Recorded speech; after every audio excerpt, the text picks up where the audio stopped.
Bonjour, mon nom c'est Andrea Boyce et je suis l'agente du Centre sportif et des sports intercollégiaux. La Vipère du Collège Boréal, l'histoire en arrière de ça, ça a commencé du tout début. Dans le temps, c'était des étudiants et étudiantes étaient des apprenants et apprenantes. Du début, ils ont toujours fait partie de la décision du collège, en fait, de qu'est-ce qu'ils voulaient comme mascotte. Ils ont mis ça en vote et de là, les étudiants ont pensé différents noms. Il y avait les phoques, les bisons et il y avait la vipère qui avait ressorti et même une grenouille.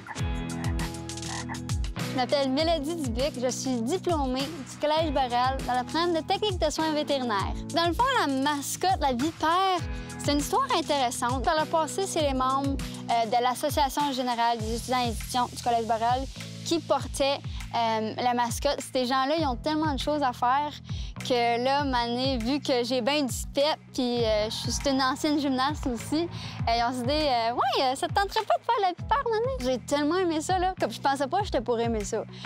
Mais c'était vraiment le fun. Puis depuis ce temps-là, ils ont juste fait « Yeah, t'es notre vipère, cool! » Mon nom, c'est Nathalie Giroir-Brûlé, puis je suis prospectrice pour Option Emploi et services d'employabilité du Collège Boréal. Alors, moi, j'ai commencé avec le Collège Boréal en 95. À ce moment-là, on était quand même un collège jeune, puis on commençait à participer dans des sports intramuraux, intercollégiales, surtout avec le hockey, c'est le premier sport qu'on avait commencé, puis on voulait s'identifier. Alors, c'est à ce moment-là qu'on a décidé que nous avions besoin d'une mascotte, qu'on avait besoin d'un logo pour représenter le Collège Boréal. Mon nom est Lucie Groux et je suis la chef de vie collégiale. Au niveau de la vie collégiale, nous avons fait beaucoup de chemin à affirmer la mascotte. Elle fait partie naturellement de notre identification sur nos pièces de vêtements, par exemple, ou lors d'activités. La mascotte fait toujours son apparition quand il y a des joutes sportives, des activités de recrutement ou des activités communautaires. C'est certain que la mascotte représente un élément fondamental dans notre identité.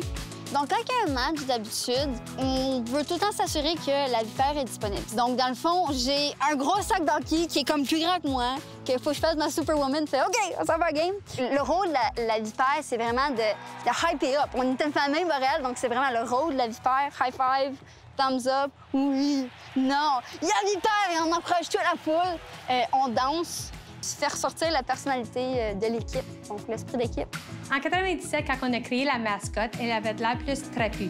Alors, elle était verte, puis elle était plus amicale, moins épeurante pour les gens qui avaient cette phobie-là d'une couleuvre. Les couleurs qui étaient dans ce temps-là d'une sorte de turquoise, mauve, du tout début.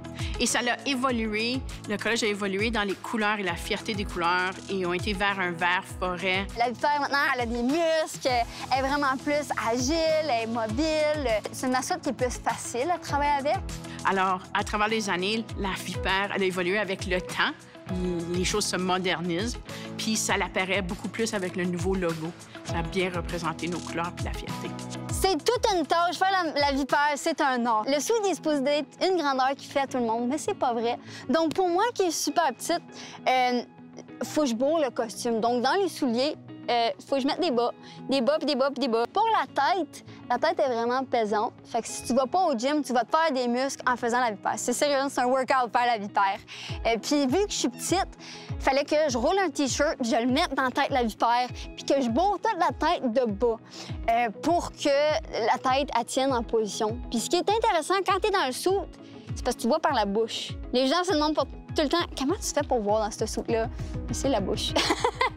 Alors moi, personnellement, je préfère l'ancienne vipère. Je trouve qu'elle m'apporte un peu un sens d'appartenance au Collège Boréal parce que j'étais là au début quand on l'a créé, puis c'était une fierté. Puis moi aussi, j'ai eu l'occasion à plusieurs reprises de porter le costume de la vipère pour les jeux de hockey, pour les carnavals au Collège Boréal, pour les activités communautaires, surtout dans ma région de Sturgeon Falls.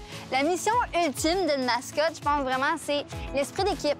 C'est les mascottes qui donnent la confiance au public de participer puis d'embarquer. Si la mascotte fait des choses ridicules et le public embarque et rit, donner des sourires, dans le fond, c'est la mission.